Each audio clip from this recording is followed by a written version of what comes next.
Diary of a Wimpy Kid. Rodrick Rules. By Jeff Kenny. Narrated by Ramon de Ocampo. December. Saturday. You remember how I said Mom and Dad were going to eventually find out about Rodrick's party? Well, it finally happened today. Mom sent Dad out to pick up the pictures from Thanksgiving, and when Dad got back, you could tell he wasn't happy about something. The picture in Dad's hand was from Rodrick's party. It looked like one of Rodrick's friends accidentally took a picture with Mom's camera, which she keeps on the shelf above the stereo. And when he took the picture, it captured the whole scene. Rodrick tried to deny that he had a party, but everything was right there in the picture, so there really wasn't any point. Mom and Dad took away Rodrick's car keys and told him his punishment is that he's not allowed to leave the house for a whole month. They were even mad at me because they said I was Rodrick's accomplice. So I got hit with a 2-week video game ban.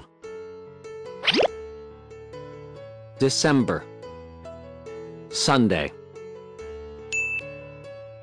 Mom and Dad have been all over Rodrick's case ever since they found out about his party. Rodrick usually sleeps until 2 o'clock in the afternoon on weekends, but today, Dad made Rodrick get out of bed by 8 a.m. Making Rodrick get out of bed early is a pretty big blow to him, because Rodrick loves to sleep. One time last fall, Rodrick slept for 36 hours straight. He slept all the way from Sunday night until Tuesday morning, and he didn't even realize he missed a whole day of his life until Tuesday night, when Monday Night Football wasn't on. But it looks like Rodrick has found a way around the new 8 o'clock rule. Now, when Dad tells Rodrick to get out of bed, Rodrick just drags his stuff upstairs with him, and he sleeps on the couch until it's time for dinner. So I guess you gotta give this round to Rodrick. December. Tuesday. Mom and Dad are going away again this weekend, and they're dropping me and Rodrick off at Grandpa's. They said they were gonna let us stay home, but we proved we can't be trusted on our own. Grandpa lives over in Leisure Towers, which is this old folks' home. I had to spend a week there with Rodrick a few months ago, and it was the low point of my whole summer. Manny is staying with Grandma this weekend, and I'd give anything to trade places with him. Grandma always has her fridge stocked with soda and cake and stuff like that, and she has cable TV with all the movie channels. The reason Manny is going to Grandma's is because Manny is Grandma's favorite, and all you need to do is take one look at her refrigerator for the proof. There's pictures of Manny all over the door.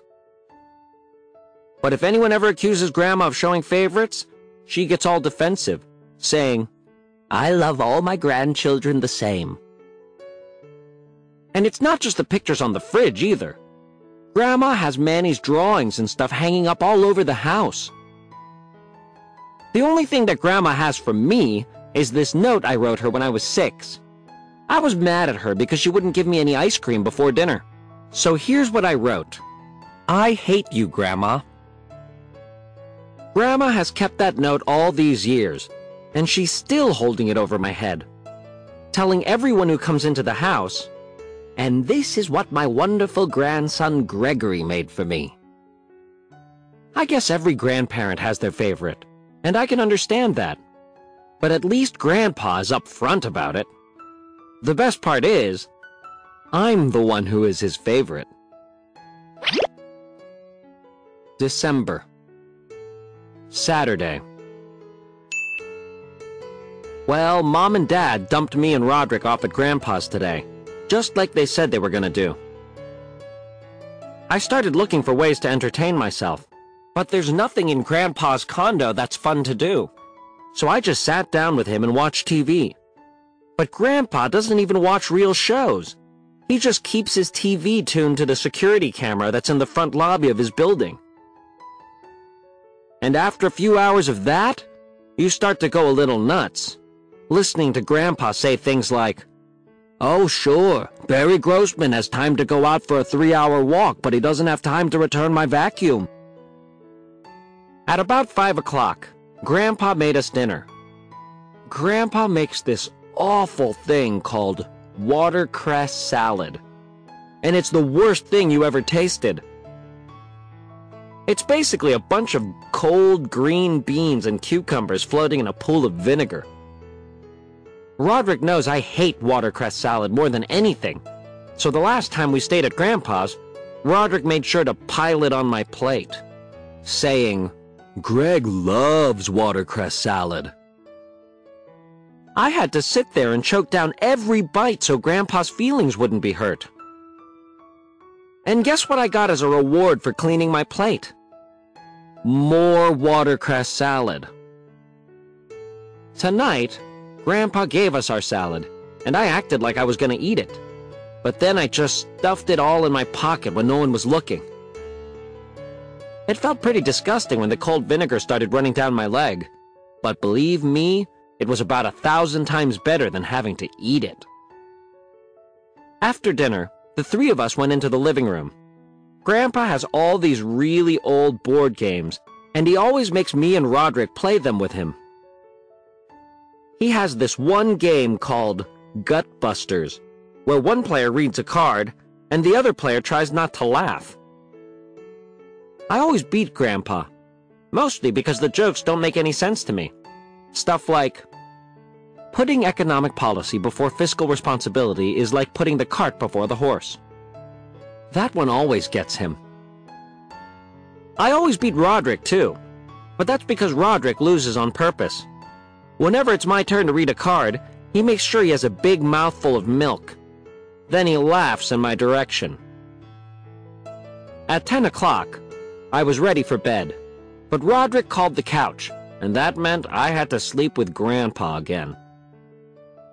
All I can say is, if Mom and Dad were trying to teach me a lesson for covering for Rodrick, well, mission accomplished.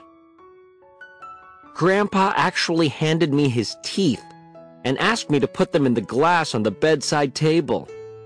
Yuck. December.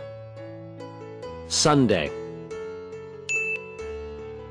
Rodrick has a big science fair project due right before Christmas break, and it looks like Mom and Dad are making Rodrick do this one all by himself. Last year, Rodrick's science project was called, "Does watching violent movies make people think violent thoughts?" I guess the idea was to have people watch horror movies and then draw pictures afterward to show how the movies affected them. But it was really just an excuse for Rodrick and his friends to watch a bunch of horror movies on school nights. Rodrick's friends got the movie-watching part done, but they didn't draw a single picture. And the night before the science fair, Rodrick didn't have anything to show for himself. So me, Mom, and Dad had to bail Rodrick out. Dad typed up the paper, Mom made the poster board stuff, and I had to draw a bunch of pictures. I did my best to imagine what teenagers would draw after watching violent movies. Skulls with knives in them, burning buildings being attacked by airplanes with missiles. The thing that really stinks is that I caught heat from Mom when she saw my drawings, because she said they were disturbing. And that's why I was only allowed to watch G-rated movies for the rest of the year. But if you want to talk about disturbing, you should have seen some of the stuff Manny was coming up with those days. One night, Rodrick accidentally left one of his horror movies in the DVD player, and when Manny went to turn on cartoons the next day, he got Rodrick's movie instead. I came across a couple of Manny's drawings after that, and some of them were enough to give me nightmares.